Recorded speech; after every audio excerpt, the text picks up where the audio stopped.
ମୋ ନାଁ କିରଣ ପଟ୍ଟନାୟକ, ଜଗନ୍ନାଥ ମନ୍ଦିର ରଥଯାତ୍ରା ପରିଚାଳନା କମିଟିର ସଭାପତି। ଆଗାମୀ ଦିନରେ जो कालिया ठाकुरଙ୍କ जो रथयात्रा घोष यात्रा अनुष्ठित हब से रथयात्रा किमिति सुपरिचालना निमंते आज गोटे प्रिपरेशन मीटिंग थिला, प्रस्तुति बैठक।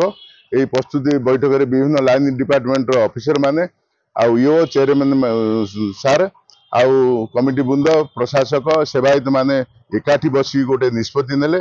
आगामी जो 27 तारीख दिन जो घोष यात्रा हम से घोष यात्रा किमिति सुपर भल भाव परिचालना हो पार आ बहुत भल हम बहुत भक्त मानकर समागमर एठे आशा अच्छी।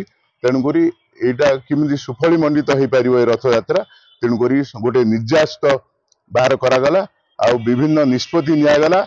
आगामी दिन में सबु ऑफिसर मानू लोकल प्रशासन पुलिस प्रशासन ब्लॉक प्रशासन म्युनिसिपालिटी प्रशासन को लेकर कमिटी बृंद प्रशासन सेवायत को लेकर गोटे जॉइंट स्पॉट वेरिफिकेशन हम आउर किमिति सुपरिचालना किमिति त्रुटि रही बहुत भल हम से उपरे आलोचना है आ निष्पत्ति ग्रहण करागला।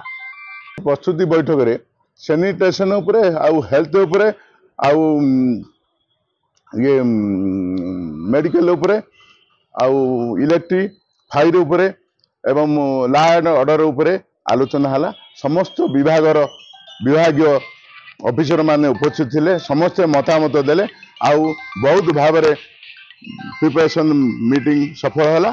समस्ते मतामत नहीं आगामी दिन में रथ यात्रा परिचालना करा देखु मद दुकान उपरे एक्साइज स्टाफ माने मैडम आसते से कहले 2 दिन आमर गुंडीचा दिन आउ 9 दिन पर जो यात्रा हम से दिन मद बंद करेंगे आ विभिन्न प्रकार जो पान दुकानी उपरे मद मिलूँ से सुपरविजन करके बंद करेंगे निष्पत्ति ग्रहण करा।